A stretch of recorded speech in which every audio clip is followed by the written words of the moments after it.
कक्षा 10 के विद्यार्थियों का हिंदी में स्पर्श में पद्य खंड में दूसरा चैप्टर है मीराबाई। पद है लिखे। मीरा के नाम से आप लोग पूर्व परिचित होंगे। मीरा का जन्म राजस्थान के जोधपुर में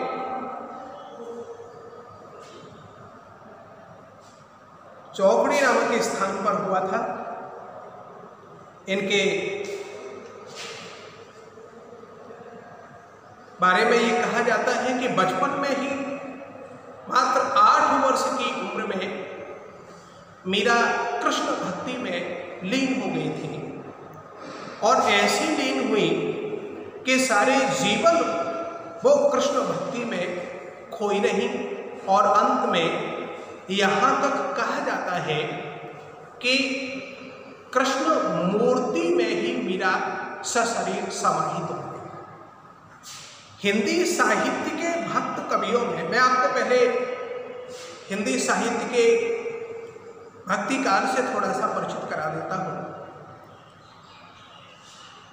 विभिन्न प्रकार की रचनाएं हमारे हिंदी साहित्य में हुई और उन रचनाओं को समय के आधार पर आचार्यों ने बांटा। 4 भागों में हिंदी साहित्य को विभाजित किया गया। पद्य साहित्य को, उसमें आरंभ का जो समय था उसे वीर गाथा काल या आदि काल का नाम दिया गया।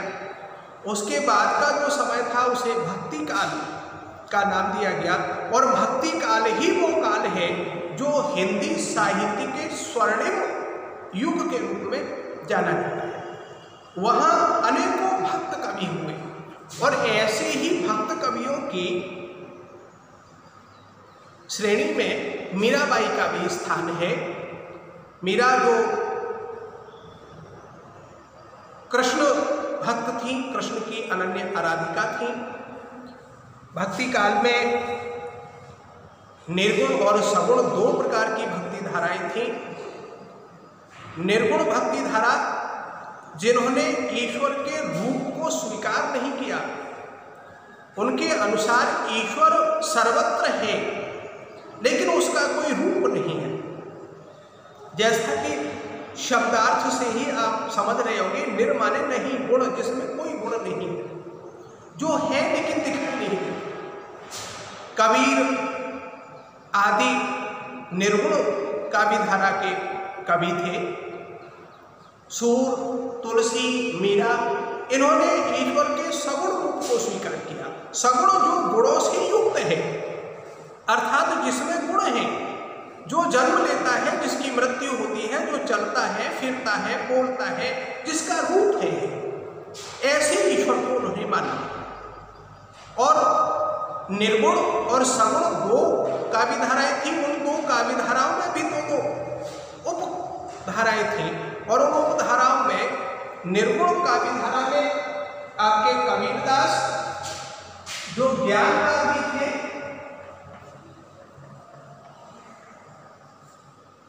और दूसरे थे इसमें प्रेम मार्ग, ये निर्गुण वाले थे, निर्गुण भक्ति।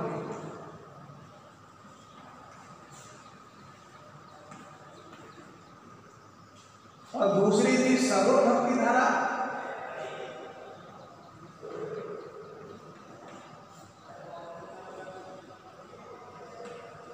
और सगुण में भी 2 प्रकार के थे।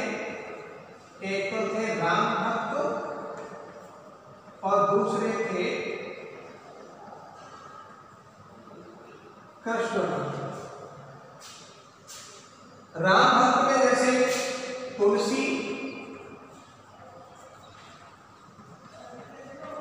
और इसमें आप मीरा, सूरदास आदि। यहाँ ज्ञान मार्गियों में प्रमुख रूप से थे कबीर और यहाँ थे जयसिंह। तो कृष्ण भक्त कवियों में मीरा का एक प्रमुख स्थान है। मीरा, मैंने आपको अभी बताया था मीरा के बारे में, ये कहा जाता था कि मीरा सशरीर कृष्ण की मूर्ति में समाहित हो गई।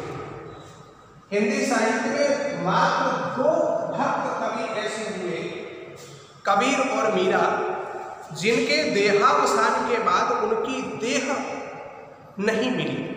ऐसी किंवदंतियां हैं, ऐसा कहा जाता है। मीरा के बारे में भी कहा जाता है कि मीरा कृष्ण की मूर्ति में सशरीर समाहित हो गई। मीरा ने गुजराती और हिंदी दोनों में ही काव्य रचना की। मुख्य रूप से राजस्थानी, ब्रज और गुजराती इनकी भाषा रही। मीरा ग्रंथावली, मीरा पदावली के नाम से इनकी रचना है, जिसमें विभिन्न भक्ति के पद इनके संकलित हैं और उन्हीं में से कुछ आपके कोर्स में दिया गया है।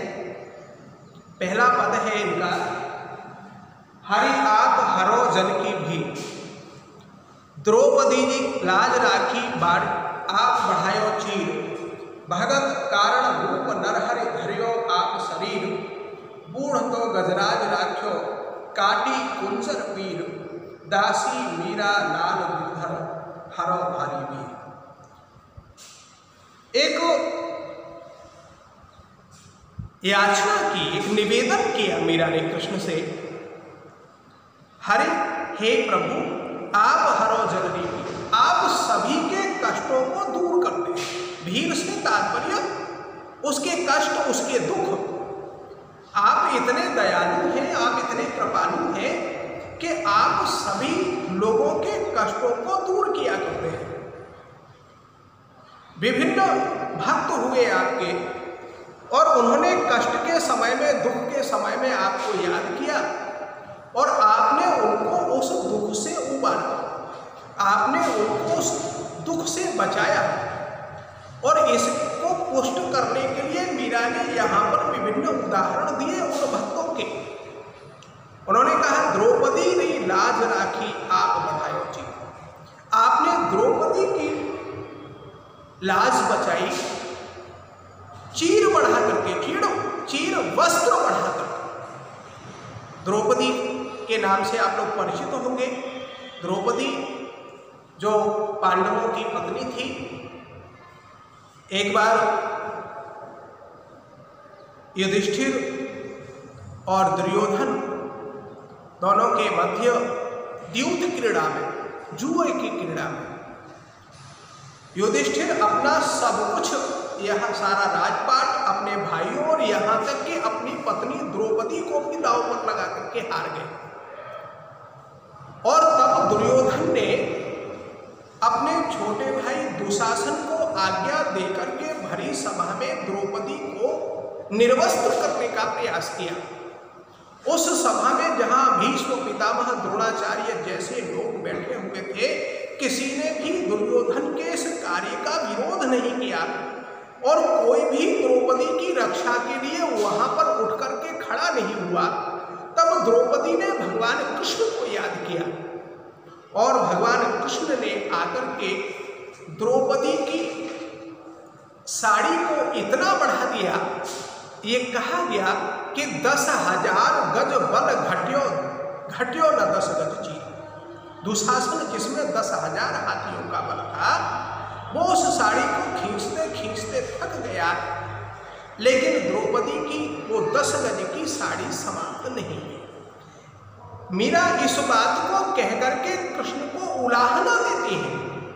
वो कहते हैं कि जब द्रौपदी ने आपको याद किया तो आपने आकर के उसकी रक्षा की, उसके वस्त्र, उसको निर्वस्त्र होने से बचाया। इसी तरह से हे प्रभु, आप आकर के मेरे भी दुख को दूर कीजिए, आप मेरी भी रक्षा कीजिए। भगत कारण रूप नरहरि धरियो आप शरीर। उन्होंने कहा कि हे प्रभु, आपने अपने भक्त के कारण नरहरि रूप धारण किया। नर हरि, नर कहते हैं मनुष्य और हरि कहते हैं सिंह। नर सिंह का रूप आपने धारण किया और बचाए। प्रहलाद के नाम से भी आप लोग पूर्व परिचित होंगे। प्रहलाद जिसके पिता का नाम हिरण्यकश्यप राक्षस था, भगवान से विरोध रखता था, बैर रखता था, और इतना अधिक बैर रखता था कि उसने अपने सारे साम्राज्य में ये कह रखा था कि सभी मुझे ईश्वर मानेंगे और मेरी ही आराधना करेंगे, मेरी ही पूजा करेंगे। लेकिन संयोगवश उसी का स्वयं का पुत्र प्रहलाद भगवान की भक्ति में डूब गया, उसे ईश्वर पर विश्वास हो गया, और इतना विश्वास हो गया कि उस ईश्वर से विमुख करने के लिए प्रहलाद के पिता ने बहुत सारे उपाय किए, और वो सारे उपाय उसके विफल हो गए। हिरण्यकश्यप ने भगवान ब्रह्मा की तपस्या करके एक अनोखा वरदान प्राप्त किया था। ऐसा वरदान जिसके कारण वो ये समझता था कि मैं अमर हो चुका हूं, मेरी मृत्यु नहीं हो सकती, और उस से भक्त प्रहलाद की रक्षा के लिए भगवान ने नरसिंह का रूप धारण किया, जो आधे नीचे का भाग उनका मनुष्य का था, ऊपर का भाग सिंह का था, और इस तरह से उन्होंने अवतार लेकर के उस हिरण्यकश्यप का वध किया। तो मीरा ने कहा कि प्रभु आपने अपने भक्त प्रहलाद के लिए नरहर का रूप धारण किया, नरसिंह का अवतार लिया, आप अपने भक्तों के लिए कुछ भी करने को तत्पर रहते हैं, कुछ भी करने को तैयार रहते हैं, तो फिर मैं भी तो निरंतर आपको याद करती हूँ, निरंतर मैं भी तो आपका स्मरण करती हूँ, मैंने भी तो तन मन जीवन सब कुछ आपको समर्पित कर दिया है, फिर आप मेरे इन सांसारिक दुखों को दूर क्यों नहीं करते। बूढ़ तो गजराज राख्यो काटी कुंजर पी। अन्य एक और उदाहरण दिया मीरा ने, उन्होंने कहा प्रभु आपने अपने भक्तों के लिए सब कुछ किया, द्रौपदी के लिए आप उसका वस्त्र पढ़ाए, भक्त प्रहलाद के लिए आपने नरसिंह का रूप धारण किया, गजराज ऐरावत नाम का हाथी, जो हाथियों का राजा था, एक बार अपने समस्त कुल के साथ एक नदी में स्नान करने के लिए गया।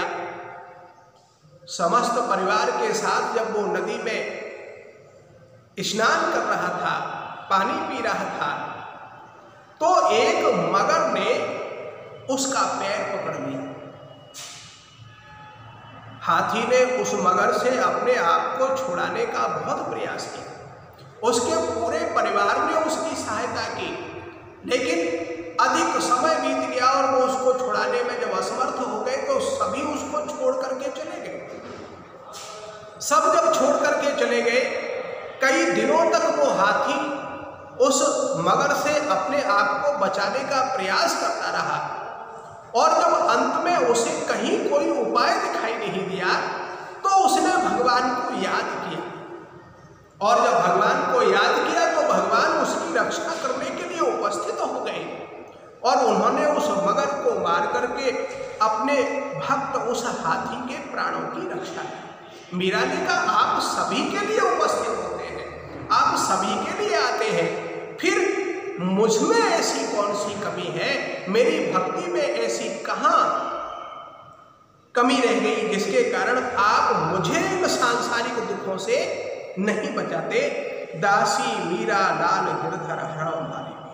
मीरा कहती है हे प्रभु मैं भी आपकी दासी हूँ, मैं भी आपकी सेविका हूँ। गिरधर ऐसे रूप की आराधना करती है मीरा जिन्होंने गिरि को धारण किया था। भगवान कृष्ण जिन्होंने गिरि अर्थात पर्वत को धारण किया था, उन्होंने वो कहती है हे प्रभु आप मेरे भी इन सांसारिक कष्टों को दूर कीजिए। सांसारिक कष्ट क्या है? यही तो अज्ञान और अज्ञान जिसे कहा जाता है हमारे अध्यात्म में कि ज्ञान क्या है और अज्ञान क्या है। अज्ञान हम इस संसार की मोह माया में खोए हुए हैं और जो झूठ है उसको सच मानते हैं।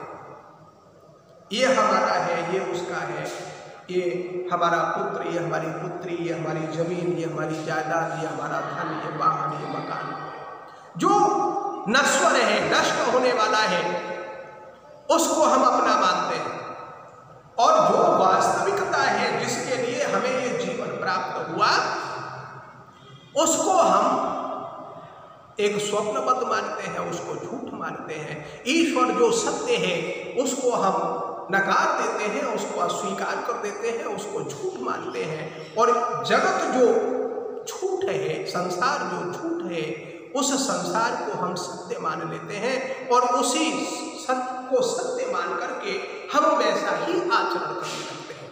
लेकिन जो ज्ञानी है, जो भक्त है, जिन्हें इस संसार की असारता का ज्ञान हो गया, जो समझ गए कि यह संसार झूठा है, वो ईश्वर से यही प्रार्थना करते हैं कि हे प्रभु, आप हमें इस संसार से मुक्ति प्रदान कर दीजिए, आप हमारी इस सांसारिक मोह माया की बाधाओं को दूर कर दीजिए। मीरा भी यही कहती हैं। तो यहाँ आपने अभी ये पढ़ा, मीरा के बारे में मैंने आपको बताया, गुजराती, राजस्थानी और ब्रज भाषा, ये मीरा की भाषा में सम्मिलित है। मीरा भक्त कवि थी और उन्होंने कृष्ण को अपना आराध्य माना और कृष्ण के लिए ही उन्होंने सब कुछ करने का प्रयास किया। जब हम किसी के लिए पूरी तरह से समर्पित हो जाते हैं तो हम उसके लिए कुछ भी करने को तत्पर रहते हैं। अगला पद है आपका